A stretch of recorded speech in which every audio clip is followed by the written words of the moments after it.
You get a text message. What happens? I get the text message that literally said, "Congratulations, Oscar nominee," and I just put it down, like with a dry face. Like I think I just like died for a second. I just like I don't think I'm a very effusive, animated person, and so, but I think that things that are like so huge bring me to zero. I don't know. I feel like my brain doesn't know how to catch up, or like how am I supposed to feel about this? But I literally looked at it, and put it down. And then the feed was coming in sooner to the East Coast, which was my manager.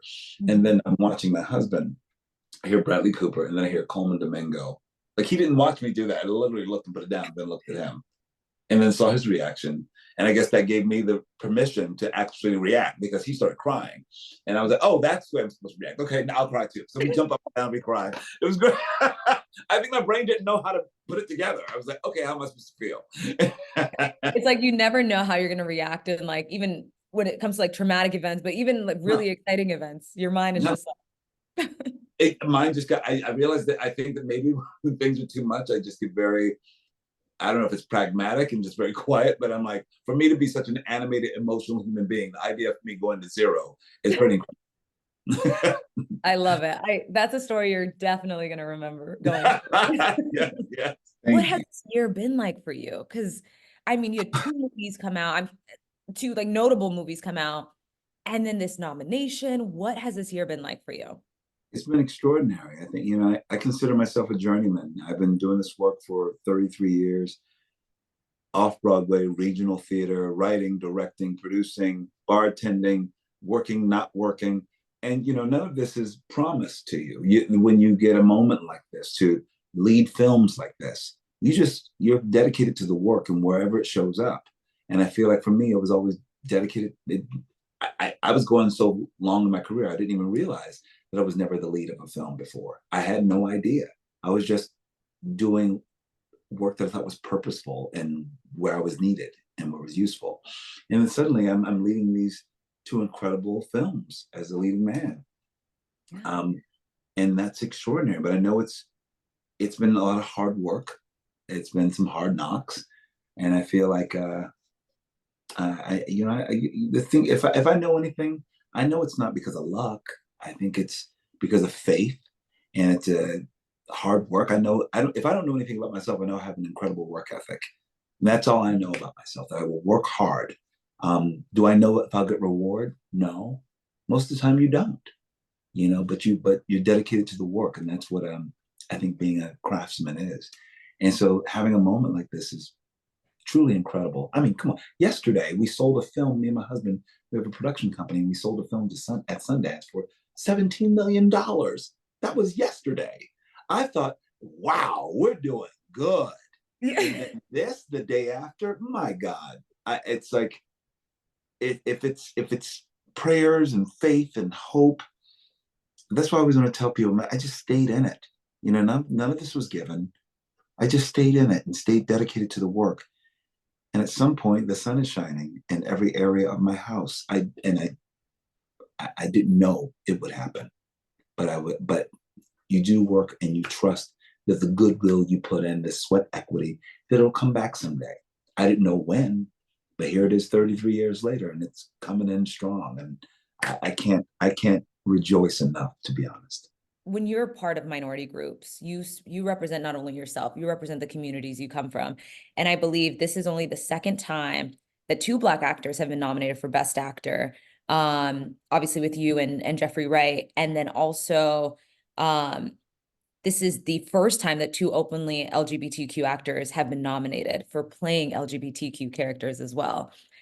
What does that mean to you? Because again, you think that we've passed the first, but playing Mr. Rustin as well and his story, and that being so much of his story as well, what does that mean to you to be in these categories right now? It's extraordinary because I represent so many groups. I not only represent, Black folks. I represent people who was raised in the public school system, from people from West Philly. My father is Afro Latino, so I represent the Afro Latinos. I represent the queer folks. A lot of people, there's a lot of hope and dreams that these communities have in me. And I know that when they see me and the way I represent myself in the world, the way I show up, even if I show up on the red carpet with something fly on, I know who I'm representing. I know that I'm doing this for all of us because it's rare when we're in these spaces and we're amplified on this playing field. So I don't take that lightly at all. I feel like I know that whatever I'm saying, what's on my tongue, what's on my body, the way how I am with anyone that I meet, whether it's fans or critics, you name it, I'm representing many people. And I don't take that as a pressure either. I take it as actually something I'm prepared to do. You know, I feel like it's an honor, and I know that because I always believe it's much bigger than me.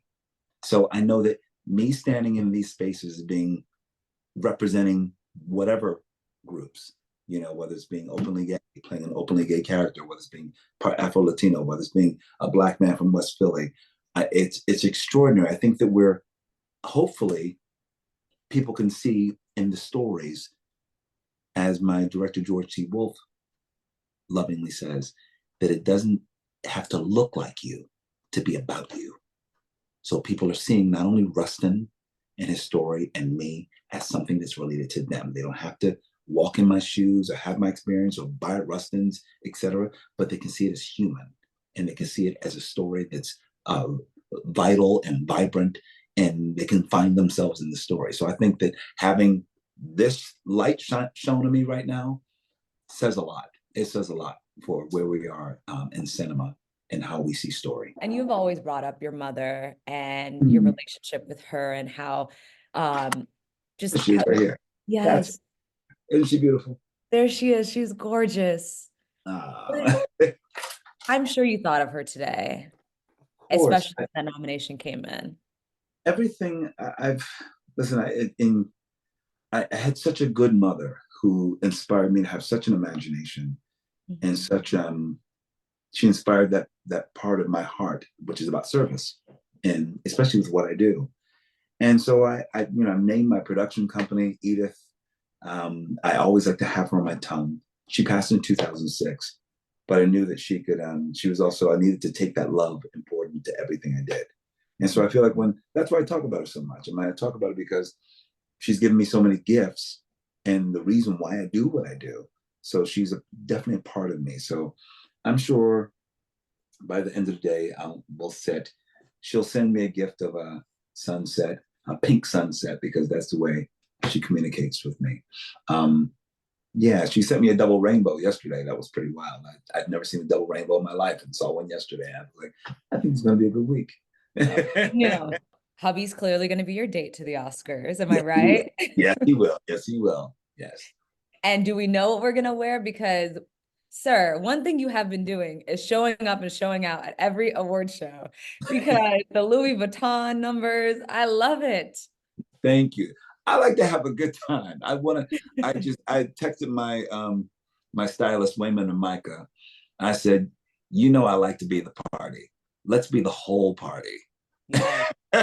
Because I want to bring a vibe of just, enjoying myself, feeling sexy and masculine and vibrant. And I feel like, I don't know, I just know that that's what clothing does. It makes people feel something. I want to inspire other people, like, yeah, come on, you see I've been killing it. You kill it. Come on. I see Tyler James Williams at award shows lately, and some other people were always like, oh, we battling now. Oh yeah, get it. I'm gonna see what you're gonna wear at the other one. All right, let me call my stylist. I'm like, yes, it's fun. It's fun. And I think I know for sure what designer I'm wearing. I'm gonna be wearing Louis Vuitton. Ooh. And I look forward to seeing what Pharrell and his comrades design for me. I'm just having a good time.